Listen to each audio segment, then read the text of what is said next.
आपको कंप्लीट जानकारी दूंगा कि जो जॉब सिक्योरिटी का जो पोर्टल है उसको फॉर्म भरना कैसे है, और फॉर्म भरने के लिए आपको जो नेसेसरी जो डॉक्यूमेंट चाहिए, जो जरूरी जो दस्तावेज हैं, वो आपके पास क्या क्या अवेलेबल होने चाहिए, और किसी तरह की कोई गलती ना हो, आपसे भरते हुए कोई त्रुटि ना हो और आपको बीच में ना रोकना पड़े किसी सूचना के अभाव में। तो वो सारी जानकारी मैं इस वीडियो में आपको डिटेल से देने वाला हूँ।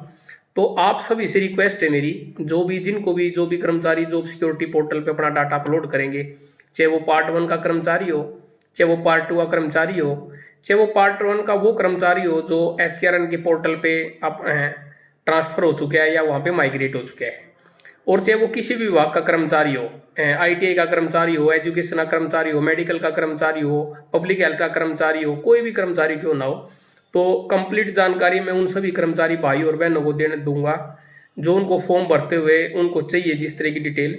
तो मैं आपसे ये अपील और अनुरोध करूंगा कि आप वीडियो के लास्ट तक बने रहें, क्योंकि वीडियो के लास्ट तक बने रहेंगे तो आपको पूर्ण जानकारी होगी, और पूर्ण अगर आपको जानकारी होगी तो फार्म आप आराम से भर पाओगे। सबसे महत्वपूर्ण बात यह है कि ये फार्म आपने स्वयं भरना है, आप किसी और से नहीं भरवाओगे। अगर किसी कारण आपने किसी अन्य साथी से आपने अपना फॉर्म भरवा लिया या फिर CSC सेंटर पे जाके आपने अपना फॉर्म भरवा लिया, तो उसमें कोई भी अगर त्रुटि पाई गई, कोई भी गलती पाई गई, तो उसके लिए आप स्वयं जिम्मेवार हैं। उसके लिए DDO या HOD बिल्कुल भी उसके लिए रिस्पॉन्सिबल नहीं होगा, और अगर आप डिसक्वालीफाई होगे तो उसके लिए भी आप स्वयं जिम्मेवार हो। तो आपने इतने लंबे अरसे से जो विभाग में और सरकार में अपनी सेवाएं दी हैं, तो वो सेवाएं आपकी बिल्कुल बेकार जा सकती हैं अगर आपने पोर्टल पे अपनी इंफॉर्मेशन सही ढंग से नहीं भरी।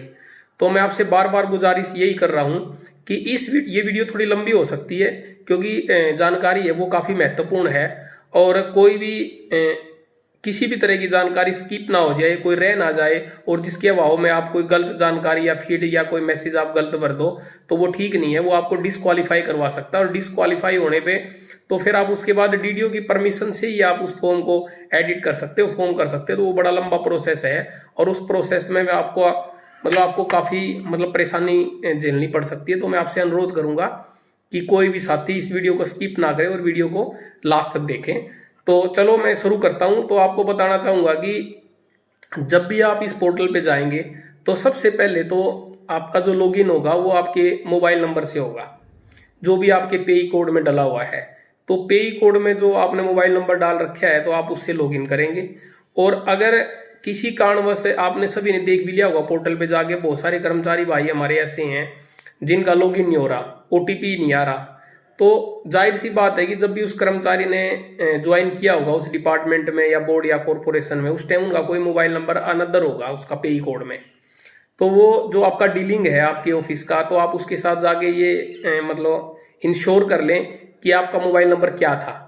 अगर मोबाइल नंबर आपके पास वो नहीं है जो उस टाइम जब आपका पेई कोड बना था या जब आपने ज्वाइन किया था, तो आप अपने लिख के वहाँ पे एप्लीकेशन दें कि भाई मेरा ये मोबाइल नंबर उसमें एडिट किया जाए।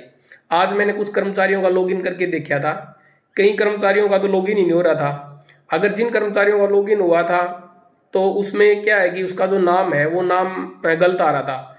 फॉर एग्जाम्पल किसी का संदीप है तो किसी का जो डॉक्यूमेंट्स में नाम संदीप कुमार है, किसी का संदीप सिंह आ रहा था, डॉक्यूमेंट में नाम संदीप कुमार है। तो आप वो भी अपने डीलिंग को लिख के दे सकते हैं लॉगिन करने के बाद। अच्छा, दूसरा क्या है कि बहुत सारे डेट ऑफ बर्थ का सबसे बड़ा इशू है। ITI के हमारे कुछ कर्मचारी साथी हैं जिनका मैंने लॉगिन करके देखा, उनकी डेट ऑफ बर्थ सभी की एक ही डाल रखी है उसमें, जब भी जिस टाइम उनका पेई कोड बना था। तो कहने का मतलब ये है कि आप अपनी डेट ऑफ बर्थ को भी आप दुरुस्त करवा सकते हैं, क्योंकि वो गलत है। तो अभी आप सारे लॉगिन करके देखो भाई, जिस भी कर्मचारी को एक तो OTP का इशू है तो आप अपना OTP के लिए अपने मोबाइल नंबर को अपडेट करवा लें, अपने लिखित में दें 1 तारीख से पहले। दूसरा, किसी का OTP आ रहा है, किसी का नाम गलत है या फिर किसी की डेट ऑफ बर्थ गलत है, तो वो सारी डिटेल भी उनको लिख के दें। क्योंकि डीलिंग क्या करेगा, एक कॉमन एप्लीकेशन लिखेगा आपके ऑफिस की, और वो ट्रेजरी से करवाना होगा। थोड़ा सा प्रोसेस है जिसमें 2-3 दिन लगेंगे। ऐसा ना हो कि आप बिल्कुल लास्ट में जाके देखें और फिर एडिट करने में आपकी डीलिंग को भी टाइम लगे और 31 जनवरी से पहले आप अपनी इंफॉर्मेशन को फिलअप ना कर पाएं और आप इससे अछूते रह जाएं। एक तो आपने ये करना है। दूसरा, ये सारी चीजें जब दुरुस्त हो जाएंगी तो आपने क्या करना है कि आपके वेतन का जो भुगतान हो रहा है 16 अगस्त 2024 से पहले, वो आपके पास वेतन की पर्ची होनी चाहिए, मतलब डिटेल होनी चाहिए आपके पास है उस अवधि के भुगतान का। तो इसमें आपने क्या क्या करना है, तो सबसे बड़ी बात ये कि जब भी आप अपनी बेसिक इन्फॉर्मेशन भरेंगे और जब नेक्स्ट पेज आप अपना ओपन करेंगे, उसमें आपका हर ईयर का जो आपकी सैलरी जो आपने मिली है, एक तो आपका वो सैलरी का सर्टिफिकेट होना चाहिए आपका।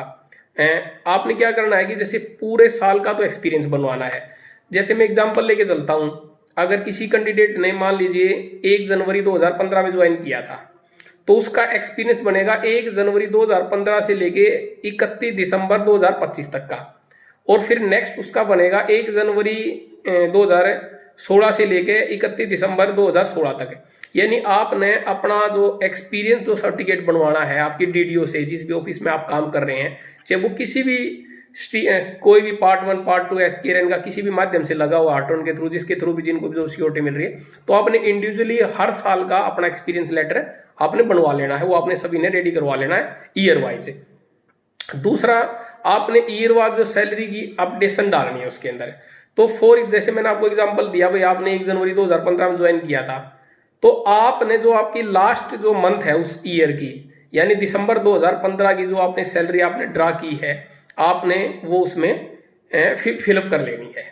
दूसरा आपने क्या करना है, आपका जो रिसेंट जो पासपोर्ट साइज का जो फोटोग्राफ है, आपने उसको अपना रेडी रखना है, उसको अपलोड करने के दौरान उसकी जरूरत पड़ेगी।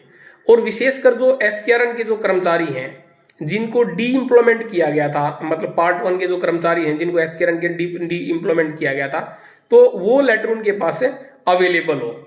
और कुछ एचकेआरएन के कर्मचारी ऐसे हैं, अगर किसी का डाटा में कोई भी इंफॉर्मेशन गलत है तो उनका आधार कार्ड अनिवार्य है, तो वो अपने आधार कार्ड को मतलब वो रेडी रखें। अब मैं बात करता हूं पार्ट 2 के कर्मचारियों की। जो पार्ट 2 के कर्मचारी हैं उनका पे कोड बना हुआ है, लेकिन बहुत सारे कर्मचारी ऐसे होंगे अलग अलग डिपार्टमेंट में जिनका पे कोड नहीं है, तो वो पे कोड की जगह अपना एम्प्लॉय कोड भी वहां पे अपलोड कर सकते हैं। और एम्प्लॉय कोड में जो वो सेल्फ डिक्लेरेशन अपनी कंप्लीट देंगे, एक उन्होंने ये करना है। और बहुत सारे कर्मचारी ऐसे हैं कि जैसे वो किसी एक डिपार्टमेंट से दूसरे डिपार्टमेंट में मर्ज हुआ है, या फिर उन्होंने ज्वाइन किसी पोस्ट पे किया था और आज वो किसी पोस्ट पे है, तो उन्होंने क्या करना है कि अपना पोस्ट वाइज उन्होंने विवरण दिया है। मैं आपको एग्जांपल के माध्यम से समझाता हूं। अगर किसी कर्मचारी ने मान लीजिए 1 जनवरी 2015 में ज्वाइन किया था, उसके बाद 1 जुलाई 2017 में उनकी पद संख्या बदल गई, चाहे कोई भी कारण रहा हो उसका पद संख्या बदलने का, तो उन्होंने उस ईयर को, यानी जो 1 जनवरी 2017 से लेके और 30 जून 2017 तक का विवरण तो अलग देना है उस पद संख्या का, और 1 जुलाई 2017 से लेके 31 जुलाई 2017 की जो पद संख्या जो उसकी रही है उसका विवरण उन्होंने अलग से देना है। और आपके सामने ये भी क्वेश्चन रेज होगा कि बहुत सारे कर्मचारी हमारे ऐसे हैं, चाहे वो पार्ट 1 का है पार्ट 2 का कर्मचारी है, जैसे मैंने आपको बोला था कि भैया आपने एक महीने एक ईयर में जो भी सैलरी ड्रॉ की है तो उसकी लास्ट मंथ वाली आपने सैलरी की डिटेल उसमें डालनी है। लेकिन कई बार क्या है कि जैसे मैं आईटीआई वाले कर्मचारियों का जिक्र करूंगा या किसी अन्य विभाग के कर्मचारियों का जिक्र करूंगा, उन्होंने किसी साल में उनकी सैलरी इनहेंस होगी। मान लीजिए फॉर एग्जाम्पल लेता हूं मैं, चाहे कोई भी डिपार्टमेंट का कोई भी कर्मचारी हो, मान लीजिए 2016 के जून में उनको सैलरी मिली थी 20,000 रुपये, लेकिन जुलाई में उनकी सैलरी होगी 25,000 रुपये। तो उन्होंने क्या करना है कि जो लास्ट मंथ की जो उनकी सैलरी थी दिसंबर 2016 की, वो सैलरी का एविडेंस उस पर अपलोड करना है। आपने इसमें कंफ्यूज नहीं होना। बहुत सारे कर्मचारी हमारे कंफ्यूज रहेंगे कि जी हमने 2016 में जून तक तो सैलरी मिलती थी 20,000, लेकिन जुलाई से लेके और दिसंबर तक उसके बाद हमारी सैलरी 25,000 होगी, तो हम कौन सा अपलोड करें। तो आपका जो सैलरी का जो एविडेंस है, जो वेजिस का है, या जो आपको जो इससे वेतन जो दिया जा रहा है डिपार्टमेंट के द्वारा, ये उसे ब्रांच के द्वारा, तो आपने उस ईयर की लास्ट मंथ का उसमें आपने अपडेट करना है। और डॉक्यूमेंट्स जो नेसेसरी जो डॉक्यूमेंट्स, इनकी जानकारी मैंने आपको दे दी है। अब जब आप फॉर्म भरोगे तो फॉर्म भरते हुए आपने अपने जो आधार कार्ड अगर जिस भी कर्मचारी को अपलोड करना है, तो उसमें आपका जो एड्रेस है, जो डिटेल है, आपका गांव का नाम है, आपका तहसील का नाम है, आपका जिले का नाम है, वो आपने प्रॉपर उसमें चेक कर लेनी है, क्रॉस वेरीफाई करनी है और आपने उसको फिलअप करना है। दूसरा क्या है कि आप जिस भी डिपार्टमेंट में हो क्योंकि जब आप फॉर्म भरोगे ना उसमें पूरी कंप्लीट डिटेल निकल के आएगी, अलग अलग डिपार्टमेंट के नाम आएंगे।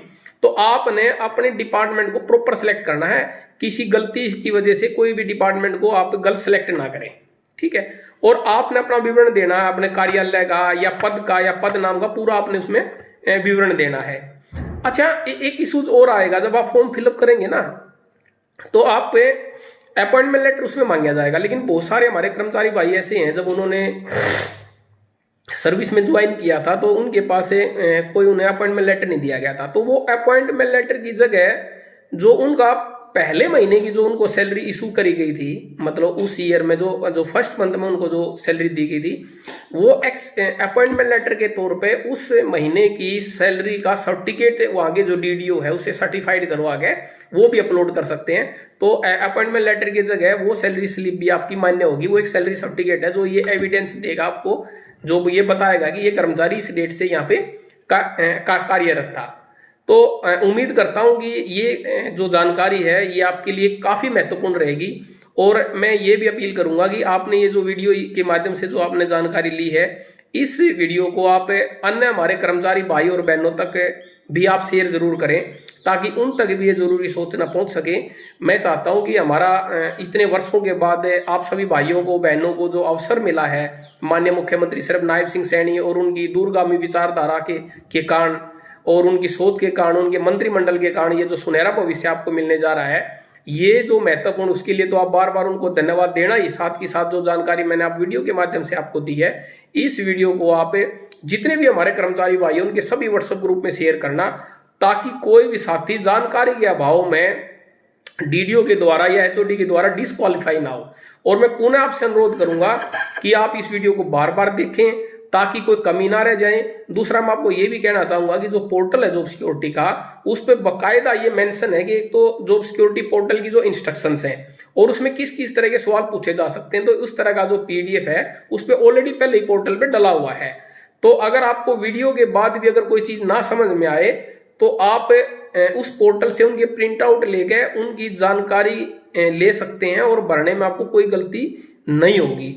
और फिर भी अगर किसी कर्मचारी भाई को किसी भी तरह की कोई तकलीफ होती है तो यूट्यूब पे कमेंट के माध्यम से आप मुझे बता सकते हो। हर कर्मचारी भाई बहन की पूरे हरियाणा में चाहे कोई भी कर्मचारी हो, किसी विभाग का हो, यूनिवर्सिटी का हो, बोर्ड का हो, कॉरपोरेशन का हो, डिपार्टमेंट का हो या किसी भी गवर्नमेंट कंपनी का हो, उनको पूरा सहयोग दिया जाएगा, पूरा सहयोग दिया जाएगा। और भाइयों के साथ हूं, आप कमेंट सेक्शन में बताओ। और दूसरा मैं ये कहूंगा, अगर किसी कर्मचारी भाई को किसी भी तरह की प्रॉब्लम हो रही है तो वो भी बताओ, क्योंकि साथियों इस YouTube चैनल के माध्यम से मैं कर्मचारियों की आवाज, उनकी जायज मांग लोकतंत्र के दायरे में रहते हुए मैं बार बार उठाता हूं। और मुझे विश्वास है माननीय मुख्यमंत्री जी पे और उनकी सरकार पे, उनकी दूरगामी विचारधारा पे, उनकी सोच पे, जो कर्मचारी रहेंगे जिनको अभी तक 5 साल नहीं हुए उनके साथ भी न्याय होगा और उनके लिए भी कोई महत्वपूर्ण निर्णय सरकार जरूर लेगी। धन्यवाद साथियों।